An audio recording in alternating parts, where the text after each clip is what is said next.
김성환 실장이 윤 대통령이랑 초등학교 동창입니다.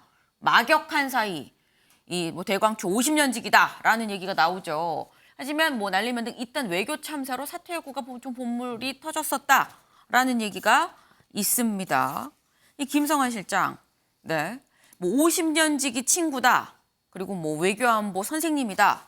얼마나 막역했느냐면 윤 대통령이 당선 직후에 바이든 미국 대통령이랑 전화 통화를 했었습니다. 기억하시는지 모르겠어요. 네, 바로 이 모습입니다. 네. 근데 이때 쓴 이 전화기가 김성환 실장의 전화기였었거든요. 그만큼 김성환 실장이 전화를 해서 윤 대통령을 바꿔줄 정도. 그러니까 그만큼 굉장히 가깝고 외교안보 쪽으로 정말 선생님이라는 얘기가 나올 만큼 많은 이 도움을 받고 귀를 기울였었던 사람인데 결국 어제 사실상 경질 아니냐라는 얘기가 나올 만큼 지금 일단 돌연 사퇴를 했습니다. 근데 그렇다고 한다면 최 변호사님, 윤 대통령 입장에서는 사안이 그만큼 또 좀 중하다고 본 것도 있는 거고 중하기 때문에 또 어려운 결정이지 않았나라는 생각이 좀 들기도 하고요. 그렇습니다. 개인적으로 제가 가장 친한 친구를 지금 거리에서 외교안보 가정교사를 앉혔다고 하면은 사실 마음으로는 이 정권 끝까지 가고 싶은 마음이 있었겠죠. 그렇지만 선공후사의 정신이 아니었던가 생각을 합니다. 결국 지금 내부에서 이제 한일 관계 복원에 관한 어떤 철학도 약간 달랐을 수도 있고 여러 가지 어떤 의견 조율을 해가는 과정에서 최종적인 어떤 그 윤석열 대통령의 철학에 약간의 어떤 그 서로 간의 어떤 미스매치가 있었던 것이 아닌가 미루어 짐작할 수밖에 없는 것 같은데요.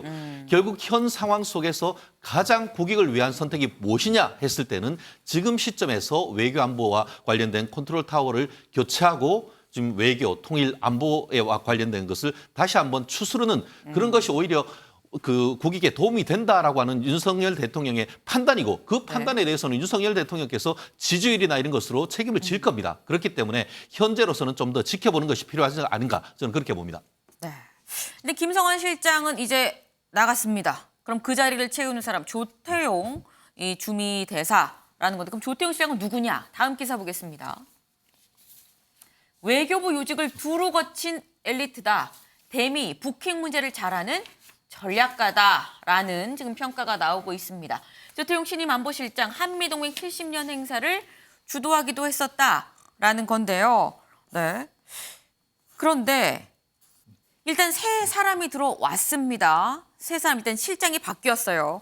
하지만 지금 의전 비서관, 외교 비서관은 바뀌었습니다만 외교안보 라인에 다른 사람들이 지금 남아있는 상황인데 신 의장님. 네. 어제 윤 대통령이 이례적으로 갑자기 예정이 없이 오찬을 했습니다. 김 실장. 근데 김 실장 하고만 먹은 게 아니라 외교안보 라인을 같이 밥을 먹었거든요. 근데 그렇다고 한다면 김 실장 말고 추가적인 외교안보 라인 인사 쇄신이 방미전에 있을 것이냐 어떻게 보십니까? 예, 저는 지금 최고 수장이라고 할 수 있는 안보실장의 옷을 벗지 않았습니까? 네. 저는 상징적인 사건이라고 보고요. 이것이 단순히 실무자 단위에서 교체가 이루어져서 해결될 문제는 아니었다고 생각을 합니다. 이 문제는 결국 앞서 이야기했던 여러 가지 대통령실 안에서의 어떤 알력 싸움의 결과물이었다고 보기 때문에 그 상징성이 있는 안보실장이 교체된 이후에는 사실 실무 단위의 교체는 큰 의미는 없을 것 같고요. 다만 조태용 주미대사가 지금 온 것에 대한 좀 걱정을 하나 하는 건 무엇이냐면 얼마 전까지 IRA와 또 미국의 지금 우리나라 반도체 공장 짓는 문제, 첨예하게 국익과 관련되어 있는 다양한 이슈들을 최전선에서 다루고 있던 사람이었습니다. 그러다 보니까 그런 문제를 다루고 있고 그 문제를 누구보다 잘 알고 있고 잘 할 수 있는 사람을 갑자기 이제 안보실장으로 데리고 옴으로써 아마도 지금 미국 현장에 있는 아마 이 헌업에서 종사하고 있는 많은 외교관들이 아주 많이 어려움을 호소할 거라고 저는 생각을 하고요. 모든 것은 시점이 다 그 스토리를 말해준다라고 생각을 하는데 이런 중요한 시점에서 조태용 주미대사를 불러왔다라는 것 자체가 지금 외교 안보 정책의 불안정성을 제대로 보여주고 있는 사례라고 생각합니다.